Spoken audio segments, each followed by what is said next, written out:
Assalamualaikum warahmatullahi wabarakatuh. Kembali lagi di channel Nasihat Kehidupan Misteri.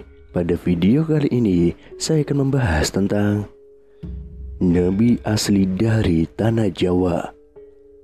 Islam merupakan agama dengan standar akal dan logika yang ketat. Ini formula ajaran baru yang memadukan kaidah metafisika dalam balutan fisika penciptaan jagat raya beserta isinya.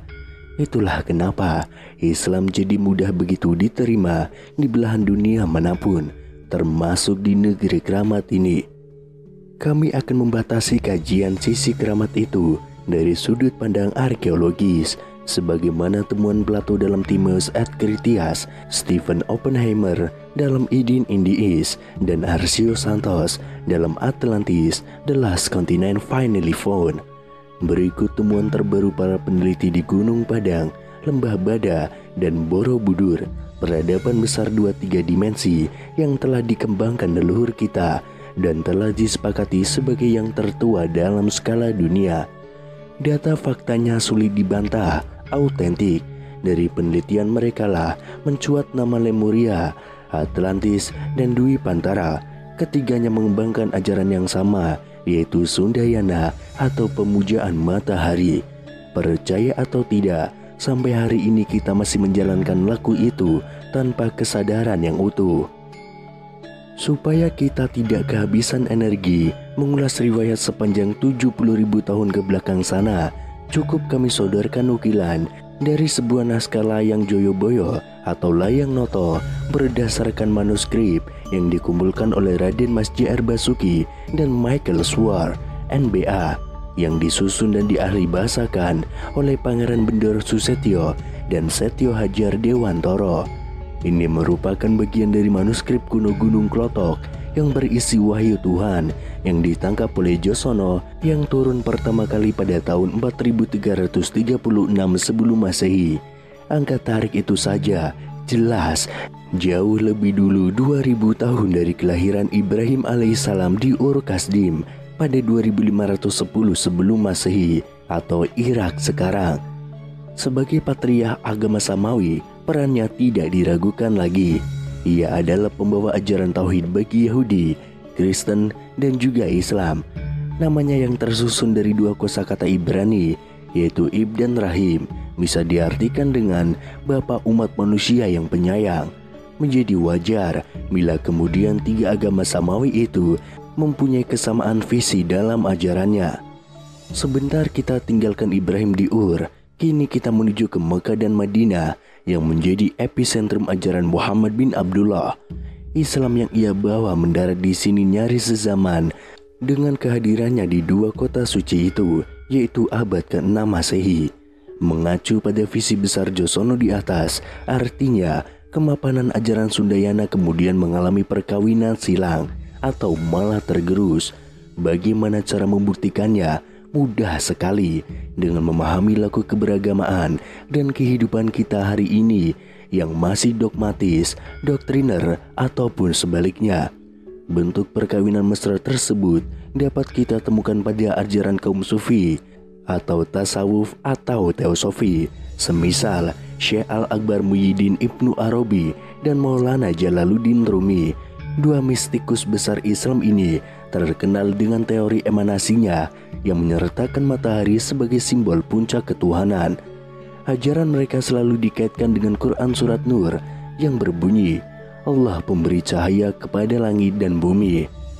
Ibnu Arabi menamakan teorinya ini dengan Wahdatul Wujud.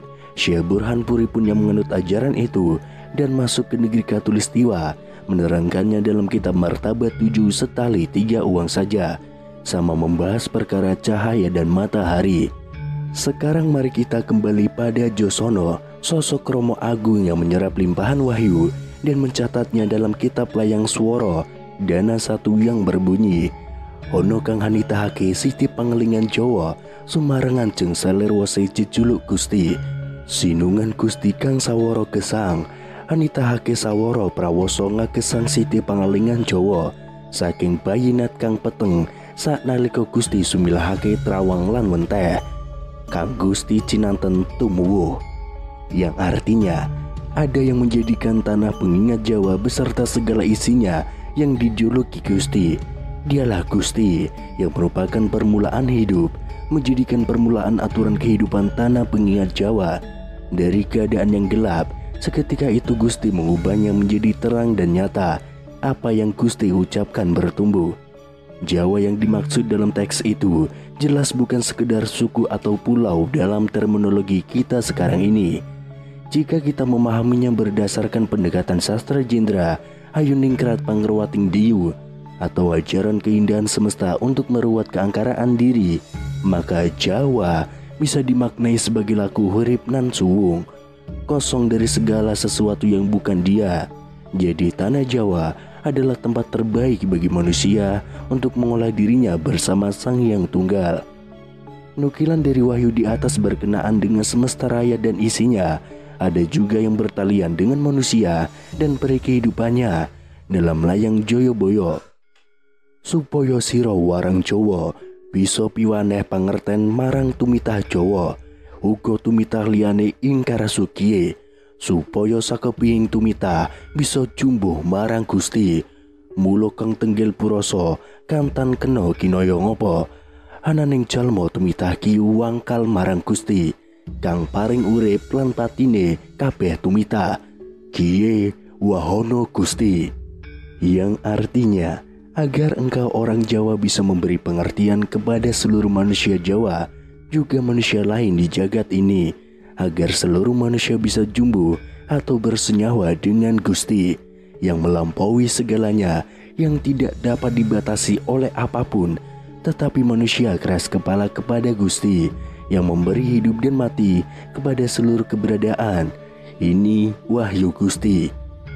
Berpegang pada hadis Nabi Muhammad SAW yang mengatakan bahwa ada 124.000 nabi dan rasul yang tidak tercatat Al-Quran, maka Josono sangat layak kita dapuk menjadi nabi pada zamannya. Amatilah wahyu yang diterima Josono dengan Al-Quran dalam Islam. Sejatinya sama belaka berbicara tentang perintah bagi manusia agar menjadi wakil Tuhan di bumi sebagai penyebar rahmat bagi jagat alit, jagat gede, dan maha jagat. Tuntutan kita sekarang ialah mengajari diri sendiri tentang betapa indahnya belajar dalam hidup, dan hidup yang selalu dalam kondisi belajar. Ilmu terkait menuntun diri ini sudah merupakan riwayat langka di zaman kita sekarang ini. Orang-orang sibuk menilai, mengoreksi yang lain di luar dirinya, lalu abai pada kepandiran sendiri.